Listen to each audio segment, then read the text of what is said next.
اور فرض کی فرمایا الا الدین فإن جبریل قال لی ذالک، ہاں لیکن ایک چیز ہے جو معاف نہیں ہوگی، وہ کیا ہے؟ وہ ہے بندوں کے حقوق، وہ معاف نہیں ہوں گے۔ یہ بات ابھی جبریل امین میرے پاس آئے ہیں اور انہوں نے آ کر مجھے بتلائی ہے، یعنی شہادت کا مرتبہ مل جانے کے باوجود اللہ رب العزت انسان کے تمام گناہوں کو معاف کر دیں گے، معافی کا اعلان کر دیا ہے، لیکن حقوق العباد کا جو معاملہ ہے وہ معاف نہیں ہوگا شہادت کا رتبہ ملنے کے بعد بھی،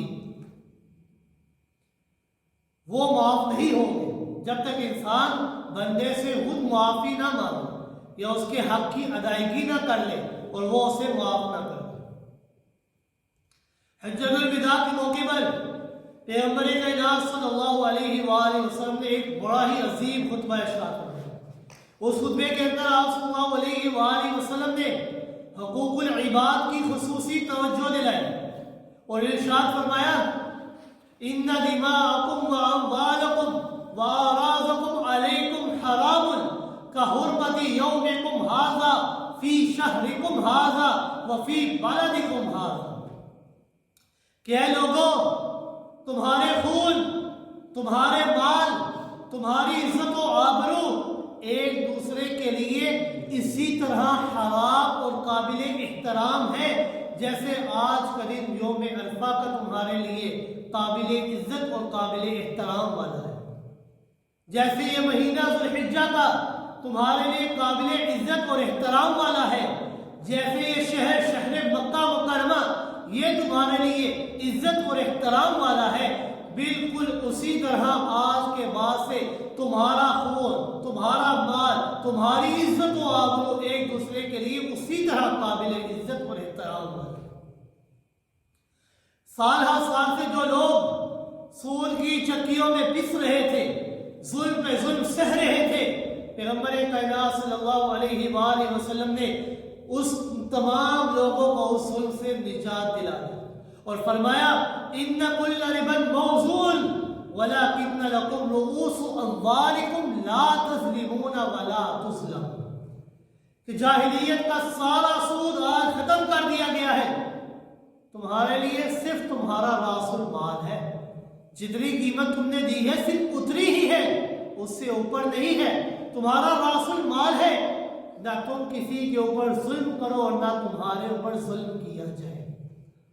اس خطبے کے اندر آپ صلی اللہ علیہ وآلہ وسلم نے غلاموں اور عورتوں کے حقوق کی بڑی وضاحت فرمائی، نیز وراثت کے مسائل بھی بیان فرمائے، اس لیے کہ تاکہ کوئی بندہ کسی کے اوپر ظلم و ستم نہ کر سکے۔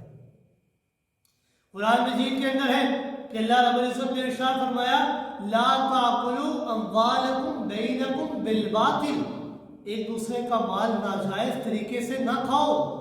پیغمبر کائنات صلی اللہ علیہ وسلم نے فرمایا کہ اگر کسی شخص نے کسی کا ایک درہم بھی، صرف ایک درہم بھی ناجائز طریقے سے لے لیا ہے تو قیامت کے دن اس کے بدلے میں اس کو پکڑا جائے گا اور عذاب شدید میں مبتلا کیا جائے گا۔ ایک موقع پر آپ صلی اللہ علیہ وآلہ وسلم نے فرمایا من ظلم قید شبرا من الارض توقہ من سبع الارضین، کہ جس نے ناجائز طریقے سے کسی دوسرے شخص کی ایک بالشت، صرف ایک بالشت پر زمین پر قبضہ کر لیا تو قیامت کے دن اللہ رب العزت اس ایک بالشت کے عوض 7 زمینوں کا توق اس کے گلے میں ڈالیں گے، یعنی ایک چیز، ایک بالشت پر ناجائز قبضہ کیا تو کتنی بڑی سزا، 7 زمینوں کا توق اسے پہنایا جائے گا۔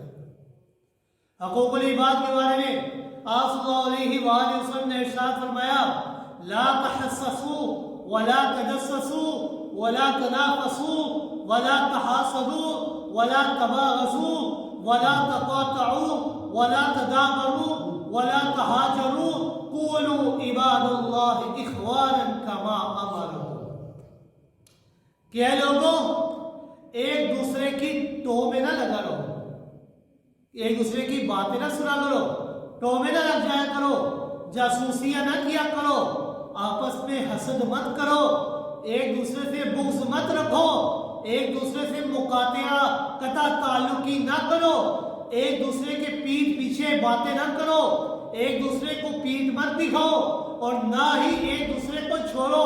اے اللہ کے بندو کونوا عباد اللہ اخوانا، اے اللہ کے بندو آپس میں بھائی بھائی بن جاؤ۔ المسلم اخو المسلم لا یظلمہ ولا یخذلہ ولا یحقرہ، ایک مسلمان دوسرے مسلمان کا بھائی ہوتا ہے، نہ ہی دوسرے کو ذلیل کرتا ہے، نہ دوسرے کو حقیر سمجھتا ہے، نہ اسے رسوا کرتا ہے اور نہ ہی اس کے اوپر ظلم کرتا ہے۔ آپ صلی اللہ علیہ وآلہ وسلم نے فرمایا التقوی ہاہنا یشیر الی صدرہ، تقوی یہاں پر ہوتا ہے، اپنے قلب مبارک کی طرف آپ نے اشارہ کیا کہ تقوی یہاں پر ہے۔ اس تقوی کی بدولت تمہیں فضیلت مل سکتی ہے، دنیا کے مال و دولت کی وجہ سے فضیلت نہیں ملتی۔ بِحَسْبِ امْرِئٍ مِّنَ الشَّرِّ أَن يَحْقِرَ أَخَاهُ الْمُسْلِمَ، آپ صلی اللہ علیہ وآلہ نے فرمایا کہ آدمی کے شر کے لیے یہی دلیل کافی ہے کہ وہ اپنے مسلمان بھائی کو حقیر سمجھے۔ كُلُّ الْمُسْلِمُ عَلَى الْمُسْلِمِ حَرَامٌ دَمُهُ وَعِرْضُهُ وَمَالُهُ، ہر مسلمان پر دوسرے مسلمان کا خون، عزت اور مال حرام ہے۔ ایک دوسرے کا خیال رکھنا یہ پیغمبر کائنات صلی اللہ علیہ وآلہ وسلم کی تعلیمات پر عمل کرنا، حقوق العباد کا خیال رکھنا۔ آپ صلی اللہ علیہ وآلہ وسلم نے اس کی تاکید فرمائی ہے کہ اس کی معافی تب تک نہیں ہو سکتی جب تک انسان بندے سے خود معافی نہ مانگے یا اس کے حقوق کی ادائیگی نہ کرے۔ حقوق العباد کا معاملہ تو اتنا سخت ہے کہ پیغمبر کائنات صلی اللہ علیہ وآلہ وسلم نے ایک موقع پر صحابہ سے سوال کیا اور فرمایا اے صحابہ کرام اتدرون من المفلس، کیا تم جانتے ہو مفلس کون ہے، غریب کون ہے؟ صحابہ کرام نے عرض کیا اللہ ورسولہ عالم، اللہ اور اس کے رسول زیادہ بہتر جانتے ہیں۔ اگر آپ ہم سے سوال کریں المفلس فینا من لا درہم ولا متاع، اگر آپ ہم سے سوال کریں تو ہمارے نزدیک تو مفلس وہ شخص ہے کہ جس کے پاس درہم و دنانیر نہ ہو، جس کے پاس زندگی گزارنے کا سامان موجود نہ ہو، مال و متاع موجود نہ ہو۔ آپ صلی اللہ علیہ وآلہ وسلم نے ارشاد فرمایا اے صحابہ کرام، یہ جو تم نے مجھے دلیل دی ہے یہ بات تو تمہیں نے دنیا کے بارے میں بتائی ہے، میں تم سے سوال کر رہا ہوں قیامت کے دن میری امت کا مفلس کون ہوگا؟ دنیا کا مفلس نہیں بلکہ قیامت کا مفلس کون ہوگا؟ صحابہ کرام نے عرض کیا اللہ ورسولہ عالم، اللہ اور اس کے رسول بہتر جانتے ہیں، ہمیں نہیں معلوم۔ آپ صلی اللہ علیہ وآلہ وسلم نے فرمایا کہ اے صحابہ کرام، میری امت کا مفلس ترین شخص وہ ہوگا ان المفلس من امتی من یاتی یوم القیامت بصلاۃ وصیام وزکات، کہ میری امت کا مفلس ترین شخص وہ ہوگا جو قیامت کے دن آئے گا تو اس کے ساتھ نمازوں کے انبار لگے ہوئے۔ میری امت کا مفلس ترین شخص وہ ہوگا جو آئے گا تو اس کے ساتھ زکوٰۃ کے ڈھیر لگے ہوئے۔ میری امت کا مفلس ترین شخص وہ ہوگا جو آئے گا تو اس کے ساتھ صدقہ و خیرات اور روزوں کے ڈھیر لگے ہوں گے، اور وہ سمجھ رہا ہوگا کہ اتنے زیادہ ڈھیر ہیں میرے اعمال کے، یقیناً میں کامیاب ہو جاؤں گا۔ لیکن اچانک سے دوسری طرف توجہ پڑے گی، دیکھے گا کہ کچھ ایسے لوگ آئیں گے کہ جس کی اس نے حق تلفی کی ہوگی، وَيَأْتِي وَقَدْ شَتَمَ هَذَا وَقَذَفَ هَذَا وَأَكَلَ مَالَ هَذَا وَسَفَكَ دَمَ هَذَا وَضَرَبَ هَذَا، کہ ایک بندہ آئے گا اور کہے گا کہ اللہ اس بندے نے مجھے گالی دی تھی، ایک بندہ آئے گا اور کہے گا اللہ اس نے میرے اوپر بہتان لگایا تھا، ایک بندہ آئے گا کہے گا کہ اللہ اس نے میرا ناحق مال کھایا تھا، ایک بندہ آئے گا کہے گا اللہ اس نے میرا ناحق خون بہایا تھا، ایک بندہ آئے گا کہے گا اللہ اس نے مجھے ناحق مارا تھا۔ آج وہ سارے لوگ اکٹھے ہو کر اللہ کی بارگاہ میں آئیں گے اور عرض کریں گے اللہ آج ہمیں اس سے بدلہ چاہیے. اور بدلہ کیا ہوگا؟ وہاں پر کوئی مال و دولت نہیں، کوئی دراہم اور دینار نہیں ہوں گے، کوئی ریال نہیں ہوں گے، کوئی پاکستانی روپے نہیں ہوں گے. وہاں پر صرف دو ہی چیزیں ہوں گی، نیکیاں اور گناہ. فیوتا ھذا من حسناتہ وھذا من حسناتہ. لوگ آئیں گے تو اللہ رب العزت اس کی نیکیوں میں سے ان لوگوں کو اس کے بدلے میں نیکیاں دینا شروع کر دیں. نیکیاں اٹھا کر ان بندوں کو دے دی جائیں گی، حتیٰ کہ اس طرح اس کی تمام کی تمام نیکیاں ختم ہو جائیں گی. جتنے ڈھیر تھے وہ سارے ختم. نمازوں کے ڈھیر وہ بھی ختم، زکوٰۃ کے ڈھیر وہ بھی ختم، صدقہ و خیرات کے ڈھیر وہ بھی ختم، روزوں کے ڈھیر لگے ہوئے وہ بھی ختم ہو گئے. لیکن بدلہ مانگنے والے ابھی بھی موجود ہوں گے. پھر بدلے کی صورت یہ ہوگی اخذ من خطاياهم فتحت علیہ، کہ اللہ رب العزت ان لوگوں کے گناہوں کو اٹھا کر اس کے نامہ اعمال میں ڈال دیں گے. تو اس طرح نیکیوں کے ڈھیر سے خوش ہونے والا میرا امتی آنن فانن ان تمام نیکیوں سے ہاتھ دھو بیٹھے گا، بلکہ نیکیوں کے ڈھیر کے بجائے اب اس کے سامنے گناہوں کے ڈھیر لگے ہوئے ہیں. حدیث شریف میں آتا ہے ثم طرح فی النار، پھر ایسے شخص کو اللہ رب العزت اوندھے منہ جہنم کی آگ کے اندر ڈال دیں. مفلس ترین شخص ہوگا کہ جو لوگوں کے حق کی حق تلفی کیا کرتا ہے، لوگوں کو برا بھلا کہا کرتا ہے، ان کے حقوق کی ادائیگی نہیں کرتا. وہ میری امت کا مفلس ترین شخص ہوگا. بعض روایات میں آتا ہے کہ پیغمبر کائنات صلی اللہ علیہ وآلہ وسلم نے اپنی مرض الوفات میں ایک دفعہ مسجد نبوی میں تشریف لائے اور صحابہ کرام کو ایک بلیغ خطبہ ارشاد فرمایا.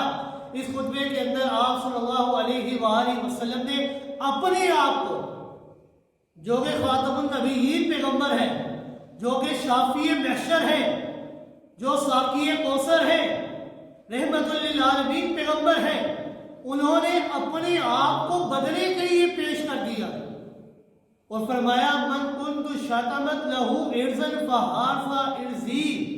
اگر میں نے کسی کی توہین کی ہے تو آج میں حاضر ہوں، وہ مجھ سے بدلہ لے سکتا ہے. ومن اخذت لہو مالا فہذا مالی. اگر میں نے کسی کا مال لیا ہے تو میرا مال حاضر ہے، مجھ سے مال لے لو. ومن کنت جلدت لہو زہرا فہذا زہری فلیستقل منی. اگر میں نے کسی کی پیٹھ پر کوئی کوڑا مارا ہے تو آج میں محمد کی پیٹھ حاضر ہے، وہ مجھ سے بدلہ لے سکتا ہے. قیامت کے دن وہ بڑا ہی سخت دن ہے اور حقوق العباد کا معاملہ بڑا خطرناک معاملہ ہے. میں آج اپنے آپ کو بدلے کے لیے حاضر کر رہا ہوں، آج مجھ سے بدلہ لے لو، کل قیامت کے دن مجھے رب کے سامنے شرمندہ نہ کر.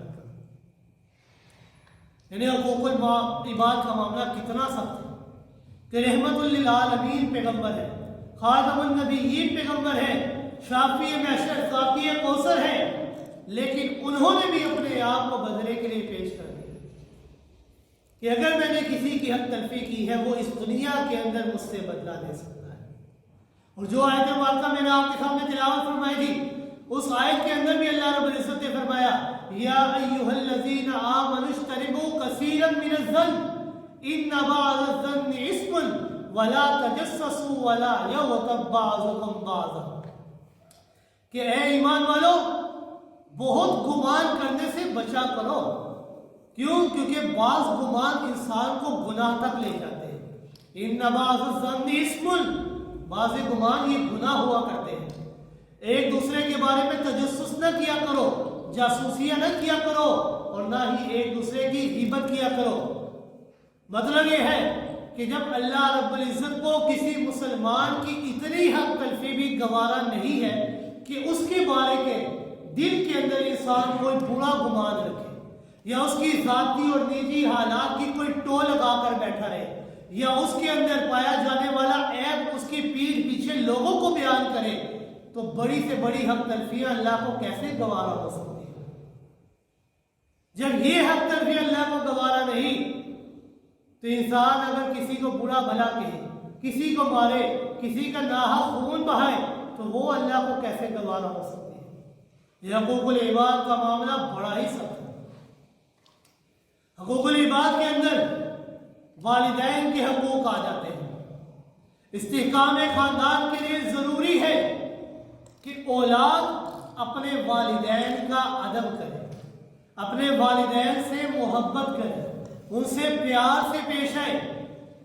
یہ کہنے کی کبھی ضرورت نہیں ہے کہ والدین اولاد سے محبت کرے، کیونکہ اولاد سے محبت یہ تو ایک فطری عمل ہے، یہ تو والدین کے دل میں ہے ہی ہے۔ اولاد کی محبت تو دل میں ہے ہی ہے، اس کے لیے تو یہی تک کہنا پڑتا ہے کہ ان سے زیادہ محبت نہ کرنا، اولاد سے زیادہ محبت نہ کرنا، کہیں وہ بگڑ نہ جائے، کہیں وہ خراب نہ ہو جائے۔ اللہ رب العزت نے فرمایا المال والبنون زینت الحیات الدنیا، دنیا کا مال، دنیا کی اولاد یہ دنیا کی زینت ہے۔ آخرت کے اندر اگر کام آنا ہے تو صرف نیک اعمال میں، کسی بندے میں کسی کے کوئی کام نہیں آتا۔ ان کی محبت کے لیے حرام میں منہ نہ مارنا کہ میں نے ان کو اچھا کھانا کھلانا ہے، میں نے ان کو اچھا پلانا ہے، میں نے انہیں اچھا لباس پہنانا ہے، یہ روکا گیا ہے۔ کہیں نہیں کہا گیا کہ اپنی اولاد سے محبت کرو، کیونکہ اولاد کی محبت یہ تو ایک فطری امر ہے، لیکن والدین سے محبت کا حکم دیا گیا ہے۔ اور قرآن مجید کے اندر 5 مقامات ایسے ہیں جہاں پر اللہ رب العزت نے اپنے حق کے فوراً بعد والدین کے حق کو بیان کیا۔ وَقَضَىٰ رَبُّكَ أَلَّا تَعْبُدُوا إِلَّا إِيَّاهُ وَبِالْوَالِدَيْنِ إِحْسَانًا۔ میں اللہ فیصلہ کرتا ہوں کہ تم نے اللہ کے علاوہ کسی کی عبادت نہیں کرنی، میں اللہ کے علاوہ کسی کو پکارنا نہیں ہے۔ وَبِالْوَالِدَيْنِ إِحْسَانًا، اور اپنے والدین کے ساتھ حسن سلوک سے پیش آنا۔ ایک مقام پر اللہ رب العزت نے فرمایا انشکر لی وَلِوَالِدَيْکَ، یہ ساری نعمتیں تمہیں اس لیے دی ہیں کہ تاکہ تم میں اللہ کا شکر ادا کرو اور اپنے والدین کا شکر ادا کرو۔ آپ صلی اللہ علیہ وآلہ وسلم سے حضرت عبداللہ ابن مسعود رضی اللہ تعالیٰ عنہ سوال کرتے ہیں، یا رسول اللہ صلی اللہ علیہ وآلہ وسلم ای الاعمال احب الی اللہ، اللہ کے نزدیک محبوب ترین اعمال میں سے کون سے ہیں؟ آپ صلی اللہ علیہ وآلہ وسلم نے فرمایا الصلاۃ لوقتها وبر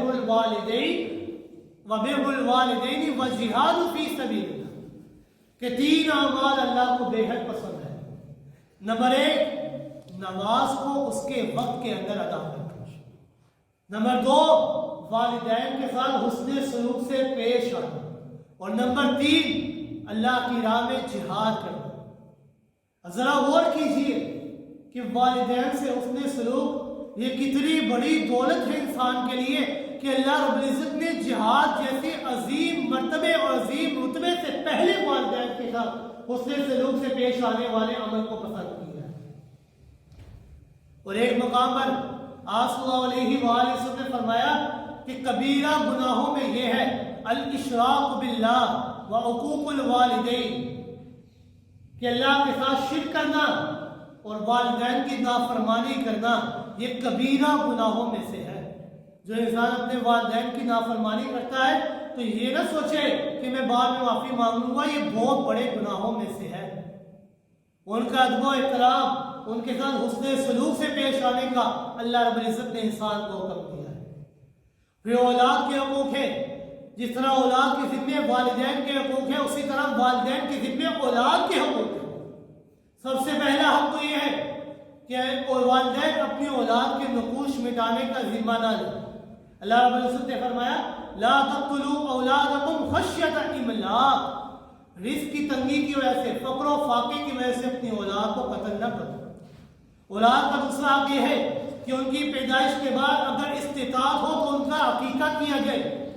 آپ صلی اللہ علیہ وآلہ وسلم نے ارشاد فرمایا کل غلام رہینۃ بعقیقتہ، ہر بچہ اپنے عقیقے کے جانور کے عوض رہن میں رکھا ہوتا ہے۔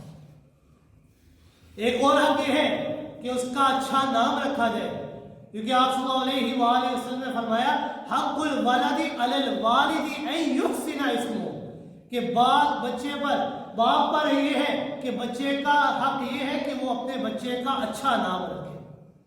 بچے کا ایک حق اس کی رضاعت کا ہے کہ اسے دودھ پلایا جائے، اس کی اچھی تعلیم و تربیت کی جائے، اس کو اچھا درس دیا جائے، اچھی تعلیم دی جائے۔ ایک موقع پر آپ صلی اللہ علیہ وآلہ وسلم نے فرمایا مروا اولادکم بالصلاۃ وهم ابناء سبع، کہ اپنی اولاد کو نماز کا حکم دو جب وہ 7 سال کے ہو جائیں۔ وَاضْرِبُوهُمْ عَلَيْهَا وَهُمْ أَبْنَاءُ 10 سِنِينَ، اور جب وہ 10 سال کے ہو اور وہ نماز نہ ادا کر رہے ہو تو ان کو اس بات پر مار بھی سکتے ہیں، ان کو اچھی تعلیم و تربیت کرنا۔ اور بعض طبقوں کے اندر لڑکی کو ایک بوجھ سمجھا جاتا ہے، ایک مصیبت سمجھا جاتا ہے، ان سے ناروا سلوک کیا جاتا ہے۔ پیغمبر کائنات صلی اللہ علیہ وآلہ وسلم نے لڑکیوں کے حقوق کو خصوصی اہمیت دی ہے۔ آپ صلی اللہ علیہ وآلہ وسلم نے فرمایا من ولدت له ابنۃ فلم یؤذها ولم یهنها ولم یعصر ولده علیها ادخلہ اللہ بها جنہ، کہ جس شخص کے ہاں ایک لڑکی کی پیدائش ہوتی ہے، اس نے نہ تو اسے کوئی تکلیف پہنچائی، نہ ایذا پہنچائی، اور نہ ہی اس کی توہین کی، نہ ہی اس کی ناقدری کی، اور نہ ہی محبت میں برتاؤ کی، اس کے ساتھ برتاؤ کیا، اور نہ ہی لڑکوں کو اس کے اوپر ترجیح دی، اللہ رب العزت اس حسن سلوک کے بدلے میں اسے صلہ یہ دیں گے کہ اللہ رب العزت اسے جنت میں اعلیٰ مقام عطا فرمائے۔ اور ایک حدیث میں کہ آپ صلی اللہ علیہ وآلہ وسلم نے فرمایا کہ جس نے 2 لڑکیوں کا بارہ اٹھایا، 2 لڑکیوں کا وزن اٹھایا، ان کی پرورش کی، ان کی اچھی تعلیم و تربیت کی، اور جب وہ سن بلوغ کو پہنچ گئی ان کی اچھی جگہ پر شادی کی، تو آپ صلی اللہ علیہ وآلہ وسلم نے فرمایا جاء یوم القیامت انا وہو ہاکذا، کہ وہ اور قیامت کے دن اس حال میں آئے گا کہ وہ بندہ اور میں محمد اس طرح آپس میں جڑے ہوئے ہیں، جس نے 2 لڑکیوں کی پرورش کی ہے۔ خاوند کے حقوق ہیں، اللہ رب العزت نے قرآن مجید کے اندر فرمایا وَلَهُنَّ مِثْلُ الَّذِي عَلَيْهِنَّ بِالْمَعْرُوفِ، کہ اپنے خاوند کے حقوق ادا کیے گئے، اس کا خیال رکھا جائے۔ آپ صلی اللہ علیہ وآلہ وسلم نے فرمایا الدنیا کلھا متاع وخیر متاع الدنیا المرأة الصالحہ، دنیا یہ سارے کا سارا مال و متاع ہے، لیکن اس دنیا کے اندر بہترین متاع، بہترین سامان یہ ایک نیک بیوی ہے۔ اذا امرها بالها، جب وہ اسے کسی کام کا حکم دے فوراً اس کی اطاعت کرے، جب وہ اس کی طرف دیکھے تو فوراً اسے خوش کر دے، جب اس کا خاوند کہیں چلا جائے تو اس کے مال اور عزت و آبرو کی صحیح معنوں میں حفاظت کرے۔ بیوی کے حقوق ہیں، جس طرح خاوند کے حقوق بیان کیے جاتے ہیں اس طرح بیویوں کے حقوق ہیں۔ پیغمبر کائنات صلی اللہ علیہ وآلہ وسلم نے فرمایا خیرکم خیرکم لأہلہ وانا خیرکم لأہلی، کہ تم میں سے بہترین شخص وہ ہے جو اپنے گھر والوں کے لیے سب سے بہترین ہو، وَأَنَا خَيْرُكُمْ لِأَهْلِي، اور میں محمد اپنے گھر والوں کے لیے سب سے بہترین ہوں۔ حضور صلی اللہ علیہ وآلہ وسلم کی زندگی مبارکہ بھی کوئی خوش قسم کی نہیں تھی جو عام طور پر آج کے لوگوں کی ہوا کرتی ہے، بلکہ آپ صلی اللہ علیہ وآلہ وسلم جب اذان کی آواز کانوں پر پڑتی، صدیقہ کائنات رضی اللہ تعالیٰ عنہ فرماتی ہے کہ ہم آپ صلی اللہ علیہ وآلہ وسلم کے مابین بیٹھے ہوتے، آپس میں پیار محبت کی باتیں ہو رہی ہوتی، لیکن جب کانوں میں اذان کی آواز پڑتی تو آپ صلی اللہ علیہ وآلہ وسلم اس طرح وہاں سے چل پڑتے گویا کہ ہم سے واقف ہی نہ تھے۔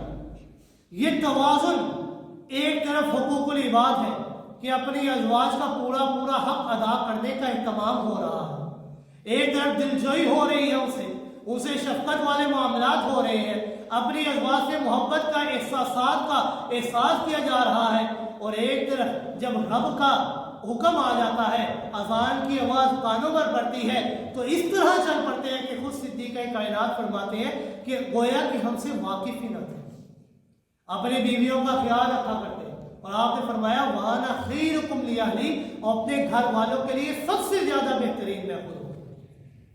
رشتہ داروں کے حقوق بیان کیے گئے کہ اللہ رب العزت نے فرمایا ان اللہ یأمر بالعدل والاحسان وایتاء ذی القربی، کہ میں اللہ تمہیں حکم دیتا ہوں عدل و احسان کا اور قریبی رشتہ داروں کے حقوق کی ادائیگی کا۔ تم نے ان سے قطع تعلقی نہیں کرنی، بلکہ تم نے ان کے ساتھ آپس میں رشتے کو مضبوط بنانا ہے، رشتے کو جوڑنا ہے۔